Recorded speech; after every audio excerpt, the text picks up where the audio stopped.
Israel rugi besar banjiri terowongan Hamas, ini alasannya. Halo semuanya, saya Om Reza, tapi saya bukan Om-Om. Selamat datang kembali di channel ini, jangan lupa subscribe, like, komen, share dan semoga terhibur. Israel rugi besar banjiri terowongan Hamas, ini alasannya. Rencana Israel membanjiri terowongan Hamas sudah terendus sejak beberapa saat lalu. Terbaru, Israel dikatakan sudah mulai melancarkan aksi tersebut. Menurut laporan CNN, salah seorang pejabat Amerika Serikat, AS, menyatakan bahwa Israel dengan hati-hati menguji metode tersebut secara terbatas. Jika berhasil, banjir dapat ditingkatkan hingga merusak jaringan terowongan dalam skala lebih besar. Tujuan Israel adalah menghancurkan jaringan bawah tanah Hamas. Sebab, terowongan yang terbentang di sepanjang jalur Gaza itu diyakini sebagai tempat persembunyian dan titik strategis kelompok Hamas. Namun, metode membanjiri Hamas dikatakan sulit dan kontroversial. Sekalipun diterapkan dengan jumlah air yang cukup dan tekanan cukup tinggi, mungkin hanya berhasil sebagian saja.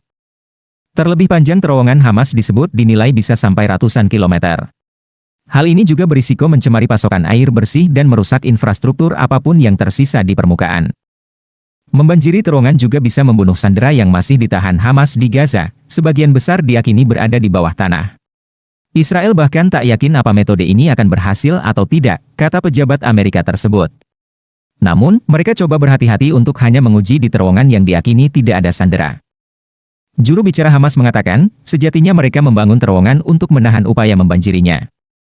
Terowongan itu dibangun insinyur terlatih dan terdidik yang mempertimbangkan semua kemungkinan serangan dari penjajah, termasuk pemompan air, kata juru bicara Hamas Osama Hamdan pada konferensi pers di ibu kota Lebanon, Beirut, mengutip CNN, Minggu, 31 Desember 2023.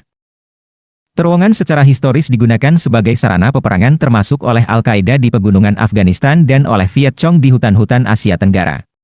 Namun, terowongan Hamas unik. Mereka sangat inovatif dalam kedalamannya, dalam kecanggihannya, dalam penggaliannya, dalam perangkapnya, kata Dani Orbach, sejarawan militer di Universitas Ibrani Yerusalem.